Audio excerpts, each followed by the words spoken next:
Alright, so are you swimming in holocoins? Well, let's go gambling. One of the new features added to the Holo House was the Usada Casino, a place to learn why gambling laws are a thing. You can play games, bet on pit fights, and get mugged by your favorite idols for Usa chips, the currency of the casino. So, why would you want Usa chips? Well, besides being used to buy cosmetics and extra resources, the main reason is so you can buy the legendary Rabbit's Foot, which boosts the drop rate of fan letters, and these union mandates which increase the productivity of your Holo House workers. And you're gonna want to boost their productivity. The casino also has these legendary artifacts which give you minor stat boosts in stage mode, which each cost nearly 8 million holocoins, so unless you have 40 million holocoins sitting around, you're gonna need to get grinding. So, that being said, which games are the best in the casino to play? Well, the first game you will probably see is the blackjack table. This game plays like regular blackjack, in that the dealer will deal 2 cards for itself and you. Your objective is to try to get a sum total of points as close to 21 points as possible, but not over it, or else you will lose. Every card has its numerical value, with face cards being worth 10 points and the ace being worth 1 or 11 points. You hit to draw more cards, and stand to hold your bet. To actually win,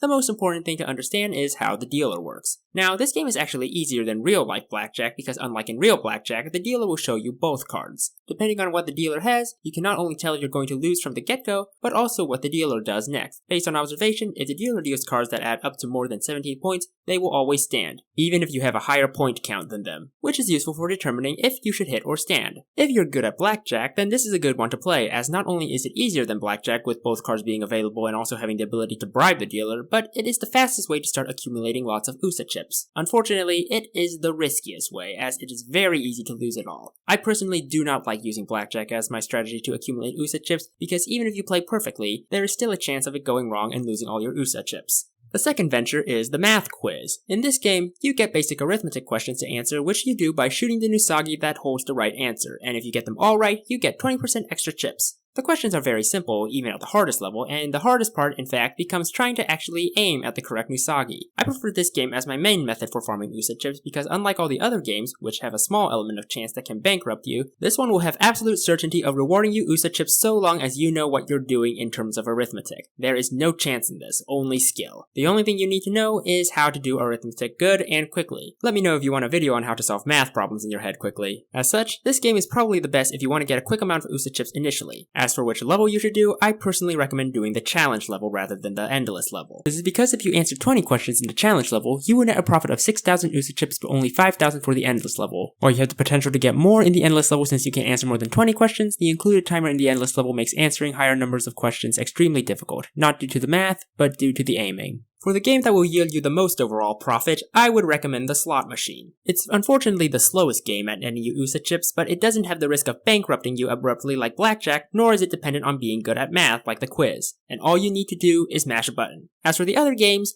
higher or lower is not worth playing for chips. All you do is say whether or not you think the card drawn will have a higher or lower value than the card you currently have, but it's a pure RNG fest. Don't play this game unless you want to lose your chips. Roulette is a similar deal. It's just as much of an RNG fest as high or lower. You can influence the final decision, but the return isn't really worth the risk in my opinion. The race and pit fights are decent ways to get chips, but both suffer the same downside where they require a heavy time investment of having Holo House workers raised to a decent level, as well as a heavy Usa chip investment in order to train those workers and raise their stats to be competent in the ring or on the track. If you can get past those hurdles though, then these games will net you a large amount of Usa chips, but it's a heavy investment that won't net you a lot when you are first starting out. If you're going to do this, I also recommend you be at manager level 4 and have max rarity workers with high level caps, because the number of stat points you can invest into a worker in one of these games is dependent on the number of levels they have. As for the last game, you can play rock paper scissors with any of the girls walking around the casino. I wouldn't recommend this. The AI is kind of cracked in this game, and in every round I have played of this, I have never won once. The chip yield is also kind of all over the place with this one. Yeah, just don't play rock, paper, scissors unless you want to go into debt. So that's the Usada Casino in a nutshell. For a fast and risky way to get chips, play blackjack. For a guaranteed profit, play the math quiz. And for a slow but steady income, play the slot machine. Thanks for watching. Be sure to like, comment, and subscribe for future videos, and happy holocuring.